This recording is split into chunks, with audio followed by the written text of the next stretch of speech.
Pendant des mois, une partie de la classe politique française a cru pouvoir gérer la relation avec Alger par la pression, l'arrogance et les coups de menton médiatiques.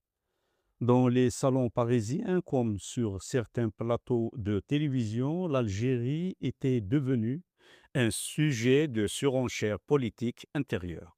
On parlait plus à l'électorat français qu'à Alger.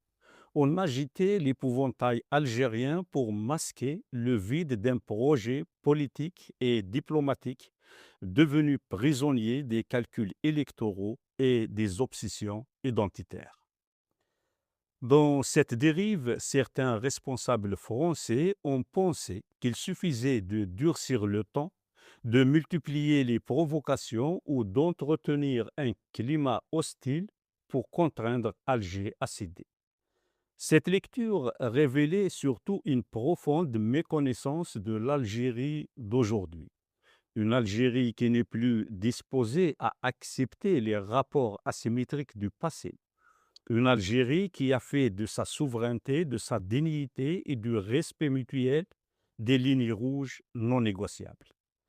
Le rappel de l'ambassadeur français à Paris en avril 25 avait marqué un des points culminants de cette crise inutile. Une crise largement alimentée par des cercles politiques français convaincus que l'Algérie finirait par plier sous la pression diplomatique, médiatique et économique. Or, il s'est produit exactement l'inverse. Paris a découvert que la main algérienne ne se tord pas aussi facilement et que l'État algérien possède une capacité de résistance politique que beaucoup avaient sous-estimée à Paris. Peu à peu, la réalité géopolitique a rattrapé les postures idéologiques.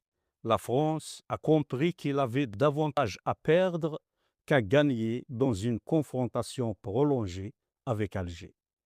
Sur les questions sécuritaires, énergétiques, migratoires, économiques ou africaines, l'Algérie demeure un acteur incontournable. On ne construit ni stabilité méditerranéenne, ni stratégie sahélienne sérieuse en marginalisant Alger. C'est ainsi que Paris a commencé à revenir discrètement à la raison d'État. Les appels répétés de Jean-Noël Barrot à Ahmed Attaf n'étaient pas anodins. Les visites successives de responsables français à Alger non plus. Laurent Nunez, Ségolène Royal, Anne-Claire Legendre, les relais économiques du MEDEF, tous ont été envoyés pour renouer les fils, calmer les tensions et recréer les canaux de dialogue qui avaient été abîmés par des mois de crispation et de maladresse politique. Le retour annoncé de l'ambassadeur Stéphane Romaté et la visite ministérielle à Sétif s'inscrivent justement dans cette logique de réajustement. Derrière les mots prudents de l'Élysée sur l'honnêteté, le respect des mémoires et les relations de confiance, il y a surtout la reconnaissance implicite d'une évidence. La politique du bras de fer avec Alger a échoué. La France semble enfin comprendre qu'une relation saine avec l'Algérie ne peut être fondée sur la nostalgie coloniale, ni sur les injonctions, ni sur les calculs politiciens dictés par les maboules de la République qui ont transformé l'anti-algérianisme en fonds de commerce électoral. La diplomatie sérieuse ne se construit pas avec des slogans de campagne ou des passions haineuses. Elle se construit avec du réalisme, du respect et la prise en compte des intérêts réciproques. Ce retour à la raison d'État française ne signifie pas que tous les différends sont effacés. Les blessures mémorielles demeurent, les désaccords aussi. Mais Paris semble avoir compris qu'il vaut mieux parler avec Alger que lui tourner le dos et qu'aucune stratégie durable en Méditerranée ou en Afrique ne peut se concevoir contre l'Algérie.